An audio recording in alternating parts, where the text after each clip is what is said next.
Hello everyone, welcome to let's crack UPSC CSE Hindi. I hope आप सब लोग बहुत अच्छे होंगे। मैं हूं आपका दोस्त शुभम सिसोदिया और अन अकेडमी पे आप सबका बहुत बहुत स्वागत है। दोस्तों, आप लोग जानते हैं बीपीएससी 70th बीपीएससी री एग्जाम को लेके बहुत सारे विवाद, बहुत सारी कंट्रोवर्सीज अब तक हमने देखी, लेकिन अभी भी इन सारी चीजों का सॉल्यूशन या फिर ये सारी चीजें सॉर्ट आउट होती हमें अभी नहीं दिख रही हैं। एक तरफ बीपीएससी ने जहां पर पूरा रिजल्ट निकाल दिया, जैसा सारे स्पेकुलेशंस पहले निकाले जा रहे थे, रिजल्ट निकाल दिया। इतना ही नहीं, बीपीएससी ने मार्कशीट भी निकाल दी और अभी बीपीएससी मेंस एग्जामिनेशन के लिए पूरा शेड्यूल जारी करने वाला है, पूरा टाइम बताने वाला है कब से मेंस एग्जामिनेशन की तैयारी में बीपीएससी पूरी तरह से लगा हुआ है। दूसरी तरफ बीपीएससी के चेयरमैन की जो अपॉइंटमेंट है उसको लेके सुप्रीम कोर्ट ने कुछ एक्शंस लिए हैं। सुप्रीम कोर्ट जागा है, फिर से सुप्रीम कोर्ट ने कुछ प्रक्रियाएं शुरू करी हैं और उसके साथ साथ पटना हाई कोर्ट के अंदर भी बीपीएससी पर जो सुनवाइयां हैं वो सारी सुनवाइयां अभी चल रही हैं, तारीख पर तारीख सारी चीजें वहां पर चल रही हैं।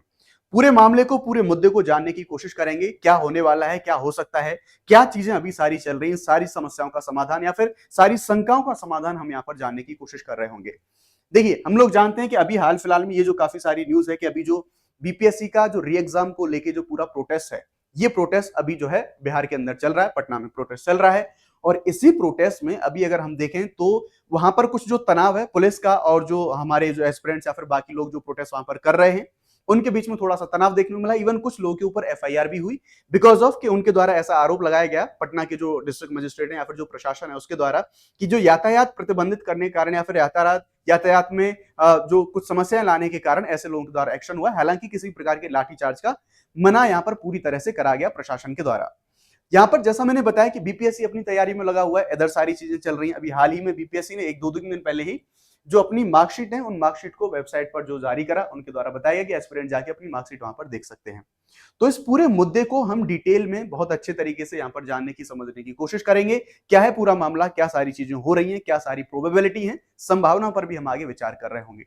चलिए शुरू करते हैं। उससे पहले आप सब लोगों के लिए कुछ जरूरी और खास जानकारी, जो लोग यूपीएससी सीएसई प्रीलिम्स 2025 में अपियर होने वाले हैं उनकी तैयारी को और ज्यादा मजबूती अंतिम समय पर प्रदान करने के लिए अन अकेडमी आपके लिए लेके आया है यूपीएससी प्रीलिम्स 2025 क्रैश कोर्स। इसमें आपको जीएससी सेट की कंप्लीट प्रिपरेशन कराई जाएगी। इसके साथ साथ अगर आप प्रीलिम्स क्वालिफाई करते हैं तो मेंस एग्जामिनेशन आपको फ्री प्रिपेयर कराए जाएंगे अन अकेडमी की तरफ से। इसे आप अवेल कर सकते हैं। जस्ट 11,999 में आपको बस मेरा कोड यूज करना होगा एंड दिस इज शुभ 50। ये मेरा कोड है, ये यूज करके आप मैक्सिमम अमाउंट है उसको डिस्काउंट में पा सकते हैं। 7 फरवरी से हमारे बैचेस शुरू होने वाले हैं। इसमें आपको test, mock, theory, live, doubt सब कुछ आपको इसमें कवर कराया जाएगा। बाकी हमारे बैचेस के बारे में बात करें तो इग्नाइट जो कि इंग्लिश का बैच है 11 फरवरी से शुरू होगा। आरंभ जो कि इंग्लिश का बैच है 13 फरवरी से, और जो हमारा शिखर हिंदी का बैच है वो 10 फरवरी से शुरू होगा। ये मेरा कोड लगा के आप इनको मैक्सिमम डिस्काउंट में आप इनको अवेल कर सकते हैं। उसके साथ जो हमारा all India prelims mock test है इसका आयोजन कराया जा रहा है 9 फरवरी को। आप अपनी तैयारी का अंदाजा लगा सकते हैं। 9:30 से 11:30 बजे ये हमारा जीएस का टेस्ट होगा, 2:30 से 4:30 बजे ये हमारा सी सेट का टेस्ट होगा। इसमें जो कुछ विजेता, जो कुछ रैंकर्स होंगे, रैंक निकाली जाएंगी, उनको कुछ ऐसे लाभ, कुछ ऐसे रिवॉर्ड्स के तौर पर कुछ चीजें दी जाएंगी। आप इसका जो फायदा लेना ना भूलें, आप ये भी कर सकते हैं। पूरे मामले को जानने की कोशिश करते हैं अभी क्या सारी चीजें चल रही हैं। तो अभी अगर प्रेजेंटली हम बात करें तो सुप्रीम कोर्ट में क्या चल रहा है पहले उसके बारे में बात करेंगे। सुप्रीम कोर्ट में दरअसल सोमवार को बिहार लोक सेवा आयोग के अध्यक्ष परमार रवि मनु भाई हैं, इनकी पूरी की पूरी अपॉइंटमेंट को लेकर क्वेश्चन मार्क यहां पर लगाया गया है। एक पीआईएल दायर करी गई थी और इस पीआईएल में बिहार सरकार से जवाब मांगा गया है और नोटिस इश्यू करा गया है बिहार सरकार को। बिहार सरकार से पूछा गया है कि जो इस पीआईएल में जो मांग करी गई है या फिर जो आरोप लगाए गए हैं वो किस तरह से, उस पर जो रिपोर्ट है वो रिपोर्ट पेश करनी है। क्या है पूरे आरोप? आरोप दरअसल ये है कि जो बीपीएससी के चेयरपर्सन हैं उन चेयरपर्सन के ऊपर कुछ करप्शन या फिर कुछ कदाचार जैसे मामले उनके ऊपर चल रहे हैं या फिर वो कुछ ऐसे मामले फेस कर रहे हैं, ऐसा पीआईएल के अंदर बताया गया है।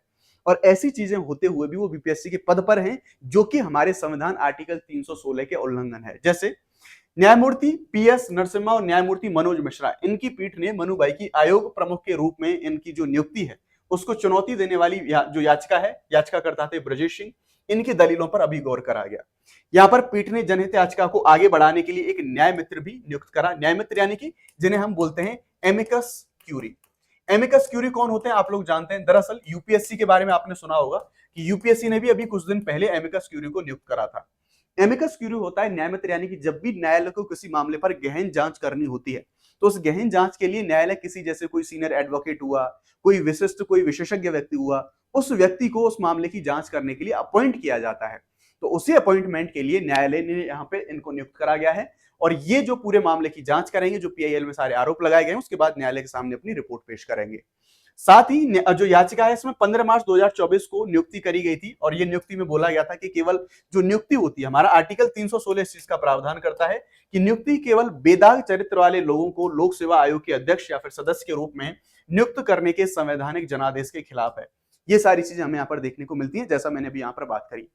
अब ये यहाँ पर जो नियुक्ति का पूरा मामला है, कैसे सुप्रीम कोर्ट में, देखिए सुप्रीम कोर्ट में पहले एग्जाम कैंसिलेशन को लेके भी गए थे कि एग्जाम कैंसिल कराया जाए, लेकिन सुप्रीम कोर्ट ने उस चीज से मना कर दिया था। सुप्रीम कोर्ट ने बोला था कि आप आर्टिकल 226 के तहत पहले आप हाईकोर्ट जाइए, उसके बाद वहां पर सुनवाई करिए, देन उसके बाद हम सोचेंगे।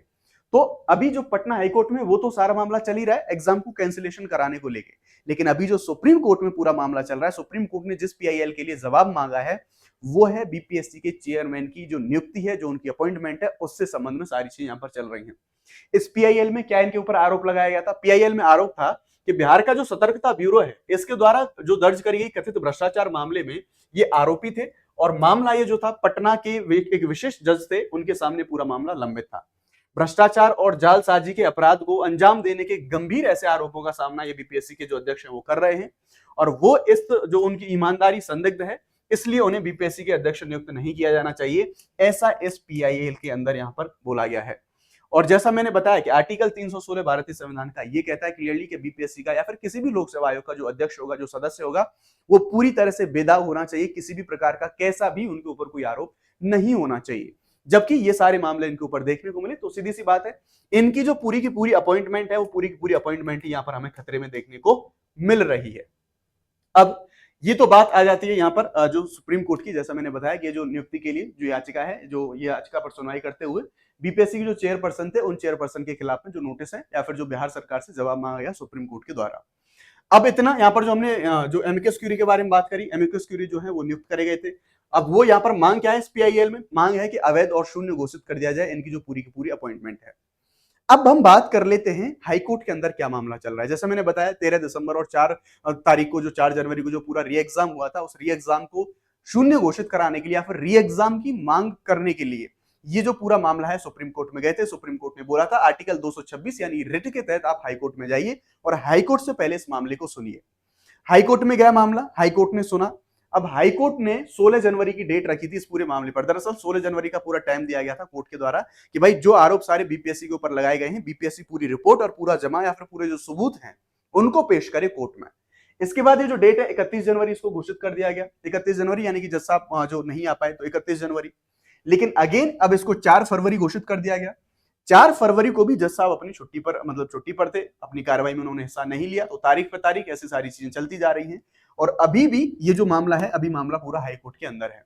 तो दो चीजें अभी साइमल्टेनियसली चल रही हैं। जैसे सुप्रीम कोर्ट के अंदर तो बीपीएससी के जो चेयरपर्सन उनकी नियुक्ति को लेकर मामला चल रहा है और पटना हाईकोर्ट के अंदर जो बीपीएससी 70th बीपीएससी री एग्जाम होना है जिसकी मांग करी जा रही है, या फिर जो कदाचार हुआ है, जो धांधली हुई है, जो पेपर लीक जैसे मामले हुए हैं, उनको लेके जो हाईकोर्ट है पटना हाईकोर्ट, उसमें मामला चल रहा है। और उधर जो दूसरी तरफ बीपीएससी आयोग के द्वारा रिजल्ट निकाल दिया गया। जैसा स्पेकुलेशंस पहले निकाले गए थे कि बीपीएससी जब तक ये मामला पूरा कोर्ट में सुना जाएगा तब तक बीपीएससी इसके ऊपर रिजल्ट दे देगा, और ऐसा ही हुआ। बीपीएससी ने रिजल्ट भी दे दिया, मार्कशीट भी जारी कर दी और बीपीएससी अभी मेंस एग्जामिनेशन के लिए शेड्यूल भी इश्यू करने वाला है। मेंस एग्जाम कंडक्ट कराने के लिए जो डेट्स वगैरह हैं वो भी जो है वो इश्यू करने वाला है।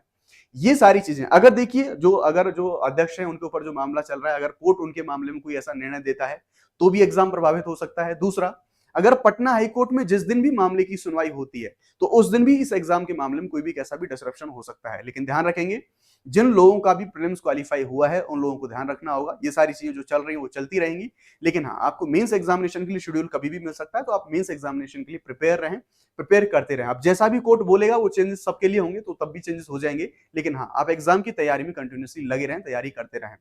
बाकी आप लोग यूपीएससी या फिर किसी भी स्टेट पीसीएस एग्जाम के लिए प्रिपेयर कर रहे हैं तो आप लोग हमारे साथ जुड़ सकते हैं फ्री हमारे इनिशिएटिव के साथ में।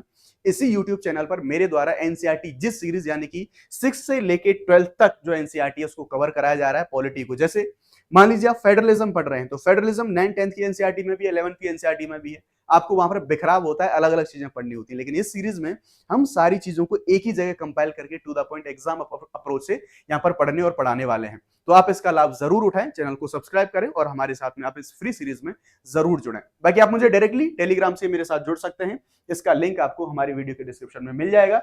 थैंक यू वेरी मच, जय हिंद, bye bye, let's crack it.